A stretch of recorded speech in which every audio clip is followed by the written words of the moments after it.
Good evening friends. ETA business school में आपका स्वागत करते हैं। स्क्रीन पे आप देख रहे होंगे कि सरकार बनने के बाद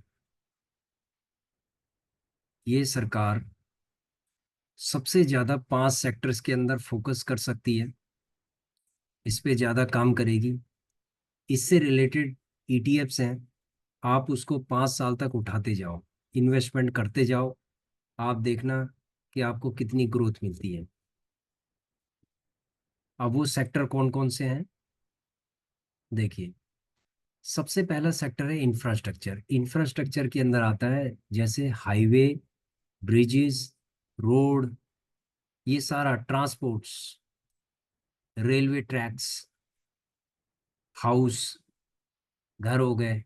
जैसे PMAY, प्रधानमंत्री आवास योजना के अंदर करोड़ों घर बनाए गए थे और आगे भी बनाए जाएंगे। तो जो झुग्गी बस्तियां में जो लोग रहते थे उनको मोबिलाइज किया जाएगा अच्छे घरों में रहने के लिए। तो इसके लिए गवर्नमेंट बहुत बड़ा एक कदम उठा रही है। तो इसके लिए गवर्नमेंट काफ़ी इन्वेस्टमेंट कर रही है, तो ये इंफ्रास्ट्रक्चर के अंदर आता है। तो इससे रिलेटेड जो भी स्टॉक्स हैं उन्होंने तो इम्प्रूव होना ही है, उससे रिलेटेड जो ETFs होंगे वो भी इम्प्रूव होंगे। ठीक है। तो हम सिर्फ ETF की बात करते हैं, हम कोई भी इंडिविजुअल स्टॉक्स की कभी बात नहीं करते हैं। तो जो ETF है उसके ऊपर आप एनालिसिस कर सकते हैं कि कौन सा ETF इंफ्रास्ट्रक्चर से रिलेटेड है। आप उसके अंदर थोड़ा थोड़ा करके SIP बेसिस पे आप इन्वेस्टमेंट करते जाइए, तो 5 साल में देखना कि कितनी ग्रोथ मिलती है। सेकंड है पावर एंड रिन्यूएबल एनर्जी। देखो शहरों में इतना पॉल्यूशन है, इतना पॉल्यूशन है, आप ये समझ लीजिए कि सांस लेना मुश्किल है। तो गवर्नमेंट रिन्यूएबल एनर्जी के ऊपर फोकस कर रही है, ग्रीन एनर्जी के ऊपर फोकस कर रही है, ताकि पॉल्यूशन का लेवल है वो कम किया जाए। ठीक है, ये एक ऑप्शन है और इस ऑप्शन के अलावा कोई ऑप्शन नहीं है। तो इसीलिए ये मोनोपोली हो सकता है इसके अंदर। तो पावर और रिन्यूएबल एनर्जी फ्यूचर की एक नीड है, इसीलिए गवर्नमेंट इसके ऊपर काम करेगी। और इससे रिलेटेड जो भी ETF हैं आप इनको उठाते जाइए, उठाते जाइए। 5 साल बाद देखना कि आपका फंड कितना हो सकता है। उसके बाद है बैंकिंग एंड फाइनेंस है। देखो banking and finance, banking and finance आपको पता है कि कितना चेंजेस बैंकिंग एंड फाइनेंशियल्स के अंदर आ गया है। ये जो सेक्टर है ये बहुत ही ज़्यादा ग्रोइंग सेक्टर है, क्योंकि जब पावर एंड रिन्यूएबल एनर्जी जो दूसरे सेक्टर है उनको ये सपोर्ट करता है, ये बैंकिंग एंड फाइनेंस। ठीक है, डिजिटल बैंकिंग हो गई है, उसके बाद मोबाइल बैंकिंग हो गई है, उसके बाद है इतना फास्ट ट्रांजैक्शंस हो गया, UPI आ गया है। तो ये फास्ट ट्रांजैक्शंस होने से, फास्ट ट्रांजैक्शन होने से जो डेवलपमेंट है उसकी उसकी जो ग्रोथ है वो भी बड़ी फास्ट हो गई है। ठीक है।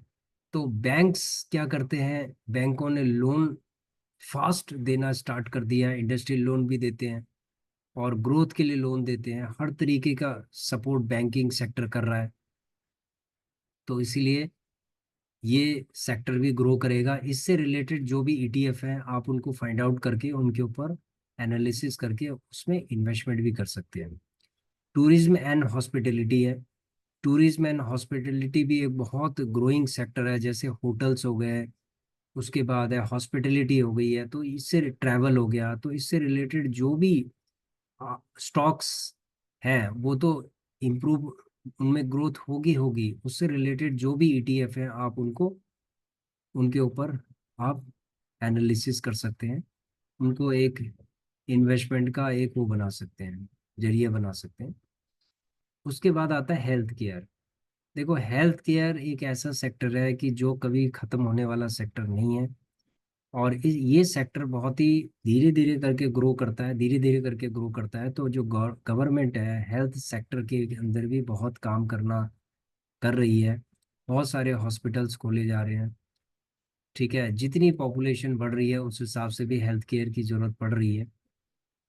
तो गवर्नमेंट इसके ऊपर बहुत काम कर रही है। बहुत सारी ऐसी कंपनीज है जो फार्मास्यूटिकल्स कंपनीज है, वो ग्रो कर रही हैं। तो ये जो 5 सेक्टर हैं, इनके इनसे रिलेटेड जो भी ईटीएफ अगर आपको फाइंड आउट होते हैं, तो आप कमेंट बॉक्स में आप कमेंट करके बताइए कि आपको कौन कौन से ईटीएफ हैं जो इंफ्रास्ट्रक्चर से मिले, पावर एंड रिन्यूएबल एनर्जी से मिले हैं, बैंकिंग एंड फाइनेंशियल से मिले हैं, टूरिज्म एंड हॉस्पिटलिटी से मिले हैं, हेल्थ केयर से मिले हैं, ताकि हम भी आपके साथ साथ इन्वेस्टमेंट करें। आप कमेंट करके ज़रूर बताइए कि कौन कौन से आपको मिले हैं। ठीक है, हम भी ढूंढेंगे, आपको बताएंगे कि कौन कौन से ईटीएफ हमें मिले हैं। ठीक है, तो ये जो इन्वेस्टमेंट है, ये 5 साल के लिए एटलीस्ट हमें करनी चाहिए। 5 साल में हम देखेंगे कि कौन से सेक्टर का, अगर सपोज मान लीजिए इंफ्रास्ट्रक्चर है, हमने इसमें 50,000 का हमने इन्वेस्टमेंट किया ओवरऑल, इंक्लूडिंग SIPs। हमने 50,000 का किया, यानी 2.5 लाख का हमने इन्वेस्टमेंट किया। तो हम ये देखेंगे 5 साल बाद कि किस सेक्टर के अंदर कितनी ग्रोथ हुई है। ठीक है, हम ये भी चेक कर सकते हैं। देखो, ग्रोथ होना पक्का है। हो सकता है कि 5 साल के अंदर आपका पावर एंड रिन्यूएबल एनर्जी वाले जो ईटीएफ हैं वो 5 गुना हो जाए, 3 गुना हो जाए, डबल हो जाए 5 साल में। इंफ्रास्ट्रक्चर वाले हो सकता है कि 10 टाइम्स हो जाए, 3 गुना हो जाए, 5 गुना हो जाए। तो कोई कौन सा सेक्टर कितने टाइम्स आपको परसेंटेज टाइम्स आपको रिटर्न देगा, इन टर्म्स ऑफ परसेंटेज आपको कितना रिटर्न देगा, ये आपको धीरे धीरे करके पता चल जाएगा। ठीक है, इसलिए आप जो भी इन्वेस्टमेंट करें, SIP बेसिस पे करें, कि थोड़ा थोड़ा करके आप इन्वेस्टमेंट करते जाएं। और थोड़ा थोड़ा करके जब आप करेंगे तो 50,000, एक ETF पे 50,000 का इन्वेस्टमेंट आराम से हो जाएगा। जब 50,000 का हो जाएगा तो उसके बाद आप पेशेंस होके आप बैठे रहिए, उसको ग्रो करने दीजिए। ठीक है, देखो, investment is just like a tree, A plant that grows to become a tree, and tree gives fruits to you, and also the shade। तो ये जो दो चीजें हैं, ये पेड़ आपको देगा, एक तो छांव देगा, दूसरा आपको फल देगा, तीसरी और चीज है जो अदृश्य है, ऑक्सीजन देगा आपको। ठीक है, तो बहुत सारे इम्पोर्टेंस है इन्वेस्टमेंट के। तो इन्वेस्टमेंट आप करते जाइए, आपका जो फंड है वो ग्रो होता जाएगा। और हमेशा फोकस करो कि 100% सेफ इन्वेस्टमेंट के बारे में आप सोचिए। आप कोई भी ऐसी इन्वेस्टमेंट मत कीजिए कि आंख बंद करके आपने स्टॉक मार्केट के अंदर इन्वेस्टमेंट की, आप 5 वीडियो देखे आपने यूट्यूब में और उसके बाद आपने इन्वेस्टमेंट स्टार्ट कर दी। That is not fair. ठीक है, दैट इज ए गैम्बलिंग। अगर आप किसी के कहने पे या आप देखा देखी करके आप इन्वेस्टमेंट करते हो, तो इसका मतलब है कि आप एक तरीके की गैम्बलिंग कर रहे हो। ठीक है, आप खुद भी इन्वेस्ट एनालिसिस कीजिए अपनी इन्वेस्टमेंट करने से पहले। अगर आप एनालिसिस करते हैं तो 100% पक्का आप उस इन्वेस्टमेंट में आप सक्सेसफुल हो सकते हैं। ठीक है फ्रेंड्स, तो हम आपको एक अपना छोटा सा एक पोर्टफोलियो दिखाते हैं। तो आपको दिखाएंगे कि ग्रोथ धीरे धीरे करके होती है, एकदम से कोई भी ग्रोथ नहीं होगी।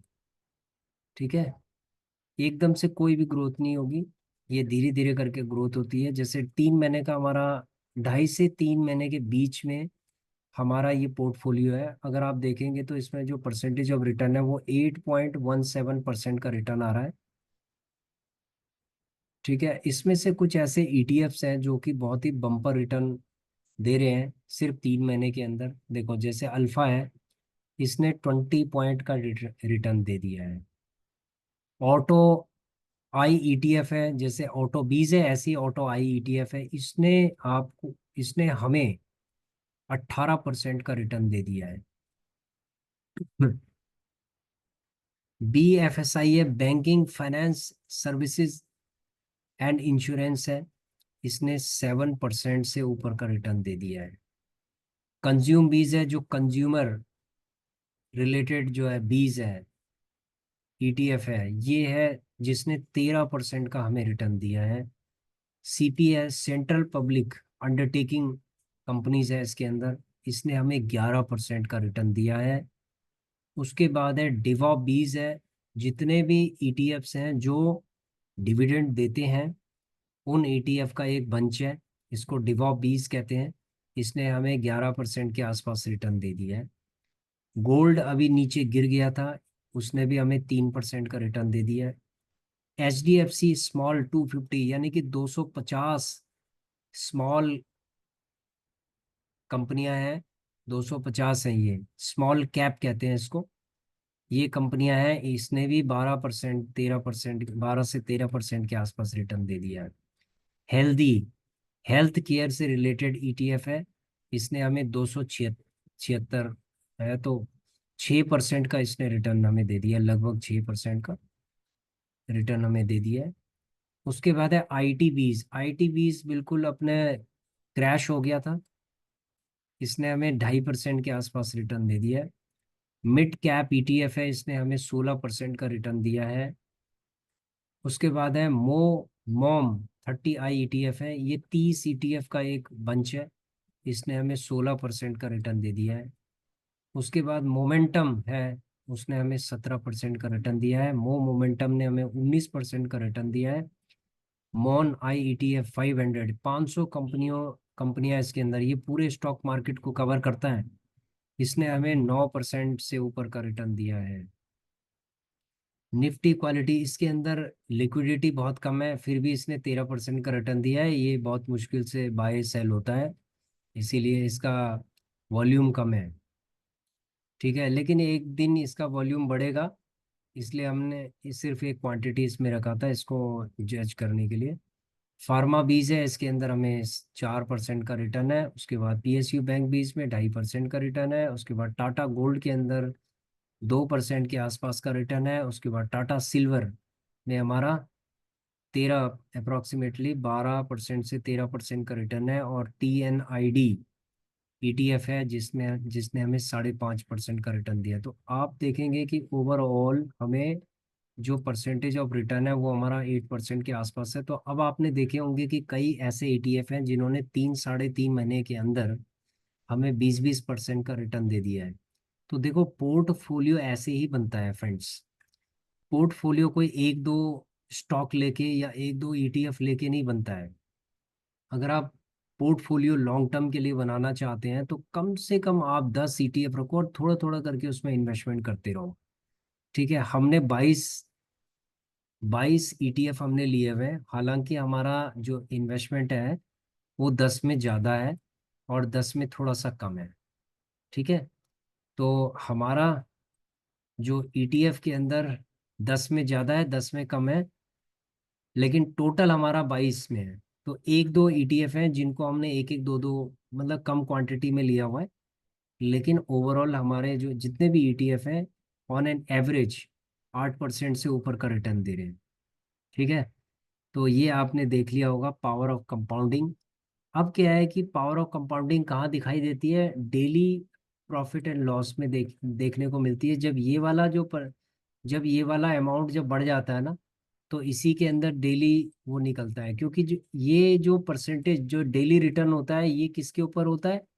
जो आपके बड़े हुए अमाउंट के अंदर है। देखो कैसे, सपोज मान लीजिए कि आपका जो अमाउंट है, आपका जो जैसे अल्फा है, अल्फा का जो प्राइस है वो 45 रुपये पे हमने लिया था, लेकिन आज 54 रुपये पे है। तो जो हमारा डेली प्रॉफिट एंड लॉस जो भी बनेगा वो 54 रुपये पे बनेगा, इस पे नहीं बनेगा।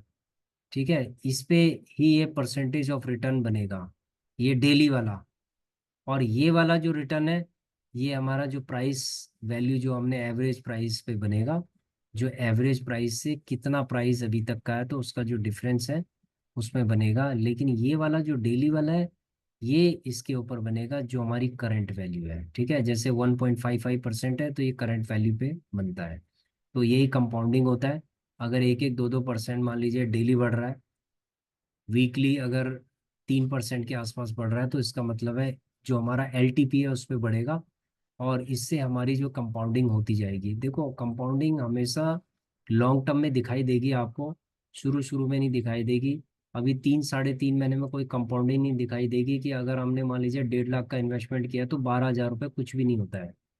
ठीक है। जब तक ये 40-50 हज़ार का हमें कंपाउंडिंग करके ना दे तो तब तक हमें मजा नहीं आएगा। समझ गए फ्रेंड्स? तो कंपाउंडिंग होगी और उसका इफेक्ट आपको दिखाई देगा। ठीक है। ये सब चीज़ें हम आपको बताते रहेंगे।